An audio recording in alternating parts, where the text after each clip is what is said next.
Sa sinugdanan gibuhat sa Dios ang langit ug ang yuta. Ug ang yuta walay porma ug walay sulod, ug ang kangitngit diha sa nawong sa kahiladman. Ug ang espiritu sa Dios nagalihok ibabaw sa nawong sa mga tubig.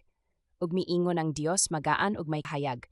Ug nakita sa Dios ang kahayag nga kini maayo, ug gibulag sa Dios ang kahayag gikan sa kangitngit. Ug gitawag sa Dios ang kahayag nga adlaw, ug ang kangitngit tiyang gitawag nga gabi. Ug ang gabi ug ang buntag mao ang unang adlaw.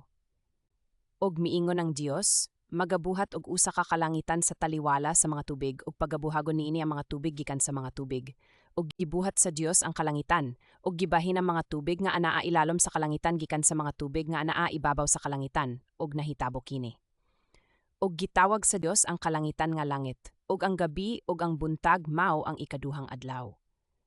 Ug miingon ang Dios, pagtigom ang mga tubig nga anaa ilalom sa langit ngadto sa usa ka dapit, ug ipakita ang mamala nga yuta, ug nahitabo kini.